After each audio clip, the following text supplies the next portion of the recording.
Whether it is the Sumerian legend of the Epic of Gilgamesh or Greek mythology, we often hear of conflict between humans and the gods from ancient times.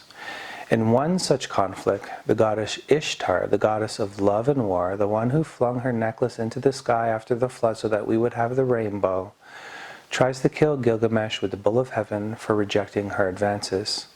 In the Bible, we have many stories in which God wounds or kills people for his own purposes and even for sin. But we have one in particular where God confesses that he himself will be wounded by the men that he has created. And it is in Zechariah 12:10.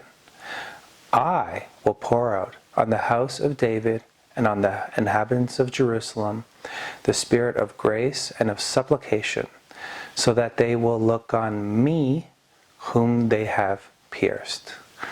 This speech by Yahweh begins all the way back in verse 1 and is speaking about the final days of history.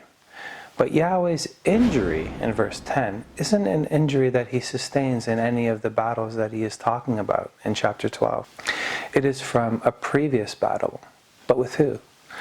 You might be saying right now that this is impossible and that no one can wound God. Okay. But it is the me in the verse that controls the spirit of grace and supplication or prayer. And are you saying that someone other than God controls these? Well, what does God have to say about this? What does God say in the book of Job?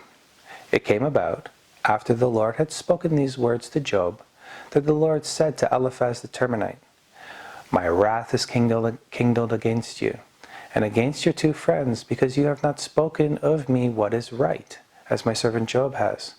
Now therefore, take for yourselves 7 bulls and 7 rams, and go to my servant Job, and offer up a burnt offering for yourselves. And my servant Job will pray for you, for I will accept him." In these verses, God pours his spirit of prayer out on Job, and he prays. No one has the power over any spirit, only God. And if you do not want to pray to God and he pours his spirit of prayer on you, then you will pray to him. God is the God of all the spirits, just like Aaron and Moses confessed.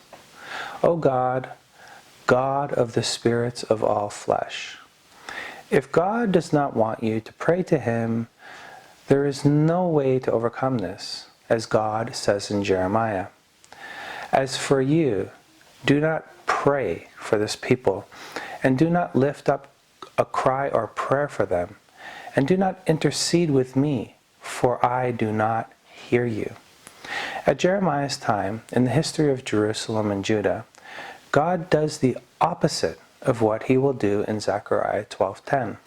He will not pour out his spirit of prayer at all.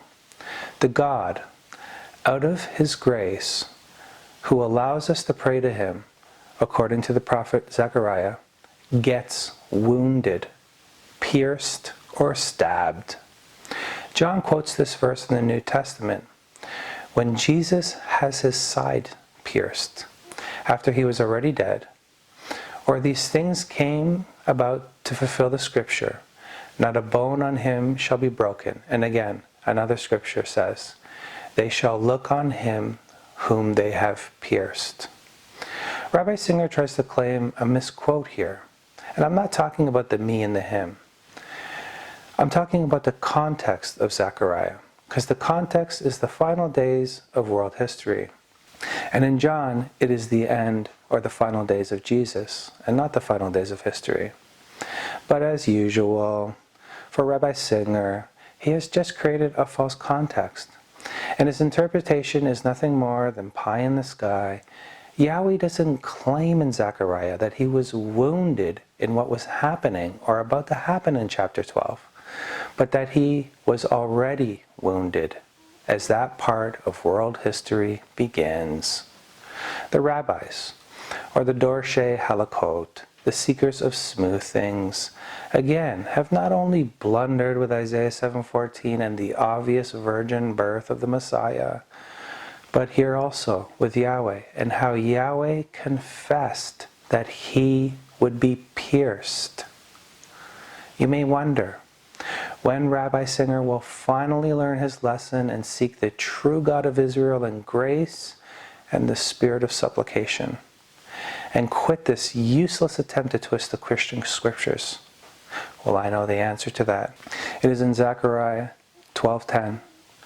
And I will pour out on the house of David and on the inhabitants of Jerusalem the spirit of grace and of supplication, so that they will look on me whom they have pierced.